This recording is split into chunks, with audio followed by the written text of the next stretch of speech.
बहुत कम मौके ऐसे होते हैं कि विराट कोहली जैसे प्लेयर जो आपके साथ खेल रहा है उसको आउटस्मार्ट करते हैं, और इस बात को खुद उन्होंने एक्नॉलेज किया। जब मैंने देखा कि जब आप लोग लौट रहे थे तो उन्होंने खुद आपको कहा, क्या वो जेस्चर था, उन्होंने क्या कहा? उन्होंने कहा कि आप आगे जाओ, उसके बारे में बताएं। वो तो एक्चुअली एक बहुत हार्ट वार्मिंग जेस्चर था मेरे हिसाब से, क्योंकि मैंने ऐसा कभी देखा नहीं है। और मैं वही देख रहा था कि वो आगे जा क्यों नहीं रहे हैं, वो पीछे पीछे चल रहे थे पहले। तो मैंने फिर बाद में उनको बोला कि चलिए साथ में ही चलते हैं, इतना एक्सपीरियंस है उनका। मुझे तो बहुत मज़ा आया बैटिंग करने के लिए उनके साथ। मैंने वही बोला उनको फर्स्ट इनिंग के बाद और मैच खत्म होने के बाद कि मेरे को बहुत मज़ा आया बैटिंग करने आपके साथ, क्योंकि प्लान एकदम क्लियर था। हम लोग बहुत बात कर रहे थे अंदर, अब ये सिचुएशन में क्या करना है, ये 2 बॉल में, अगले 2 बॉल में। तो एक्सपीरियंस का होना वहाँ पे बहुत ज़रूरी है, क्योंकि मैं तो अभी इतने T20 खेला नहीं हूँ उन्होंने जितने खेल लिया, बट बहुत मज़ा आया अंदर। सूर्य भाई, आज भी ड्रेसिंग रूम में बोल कर आए थे क्या, मैं हूँ ना? ऐसा कुछ नहीं है, सिचुएशन ऐसा था कि वहाँ पे जाके ऐसी बैटिंग करनी पड़ी, क्योंकि स्टार्ट में विकेट थोड़ा सा स्लो था। बट अंदर जाने के बाद जब विराट भाई से भी बात किया तो उन्होंने बोला जस्ट एक्सप्रेस योरसेल्फ, जैसा बैटिंग करता है वैसे ही करना। और मेरा प्लान भी एकदम क्लियर था कि कैसे बैटिंग करना है, तो बहुत मज़ा आया। आपने बताया मिड मैच में कि किस तरीके से आपने पारी में आने से पहले रोहित भाई और ऋषभ से बात की जी, उसके बारे में थोड़ा सा बताएंगे, क्या बातचीत हुई? और क्या इंडियन टीम में ऐसा होता रहता है कि खिलाड़ी अगर उसे लग रहा है कि मैं बेहतर कर सकता हूँ आगे जाकर, तो वो कप्तान को अपनी बात रखे या आने वाले बल्लेबाज के सामने अपनी बात रखे? नहीं, आप किसी के साथ भी, जिसके साथ भी कंफर्टेबल हो उससे बात कर सकते हैं। वो सिचुएशन में वो 2 वहाँ पे बैठे हुए थे और हम लोग बहुत सिचुएशंस के बारे में बात करते रहते कि ये सिचुएशन आई तो इसमें कैसे खेलना है, इसको इसमें गेम में प्लेयर कैसे अच्छा करके बाहर निकाल सकता है वो सिचुएशन से। तो वही डिस्कस कर रहे थे हम लोग। तो हम लोग को वही एक पॉइंट पे आए कि आगे जाके कैसा टेम्पो सेट करना है कि अराउंड 170-175 हो जाएगा तो एक अच्छा स्कोर हो जाएगा। बट बस वही था, और प्लान एकदम क्लियर था। जैसा कि मैंने बोला कि मैं क्या करना चाहता था अंदर जाके, वो बहुत क्लियर था, बिल्कुल डाउट नहीं था। और मुझे तो बहुत मज़ा आया अंदर बैटिंग करके। इस विकेट पे हमने देखा है कि स्कोर सेट करना बहुत एक चैलेंजिंग काम होता है। Last year T20 world cup में भी ऐसा था, अभी भी ऐसा हो रहा है।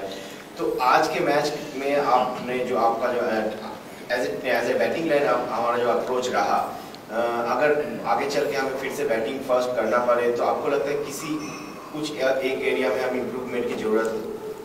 आई फील आपने सही कहा कि पहले बैटिंग करने में थोड़ा चैलेंज तो है, बट हम लोग उसी चीज़ पे वर्क कर रहे हैं कि पहले बैटिंग करके कैसे और कितना टारगेट सेट करना है, और उसी चीज़ की कोशिश जारी है। और वही हम लोग आज भी वही कर रहे थे कि बैटिंग स्टार्ट होने के बाद फिर कितना टोटल होगा, बीच में कैसा टेम्पो सेट करना है, फिनिश कैसा करना है, कौन कौन बैट्समैन बचे हैं, किसका क्या क्या रोल है, वो सब एकदम ही क्लियर था। तो अगर वो रोल अगर मैं नहीं कर पाता तो ऑब्वियसली अगला ऋषभ कर देता, या फिर DK भाई थे वो कर लेते, नहीं तो जट्टू भाई भी वो भी कर लेते। तो फायर पावर तो इनफ है, जितना करना है फर्स्ट इनिंग में बनाना है स्कोर तो हो जाएगा। You played very well, but did you feel that the winning margin should have been a bit more, given the gap between? Ma'am, we tried our best. We wanted to keep that margin, but I think they showed a good fight at the end. They have also done some things right to qualify for the Asia Cup and play against us. I think they played really well at that situation. And second innings, the wicket also became a little easier to bat. And of course, credit goes to them. But very happy with the win. Making the breakthrough the last 2 years, you had an exceptional run so far. So how would you describe your experience with the Indian team? So playing with so many other star players. No, experience has been really good. I mean, before that I've played a lot of T20 matches, obviously for my franchise and domestic cricket as well. So coming here, it was just how do I adapt to the situations, to the pressure, to the responsibility. So that's what I'm trying to do whenever I'm going to bat, or whatever I do during practice sessions. That's the most important thing for me. The preparations and my routines, what I do before the game and when I come to the ground. So that's a little different when you come to an international setup and when you play for India. So that's the thing which I'm focusing on right now and which is going really well. Touch wood. There's been a lot of talk about fearlessness and the approach that the team wants to take while batting. Is that a trait that you can acquire, or is it something that you really want? Can you become fearless after having played for some time in a different manner?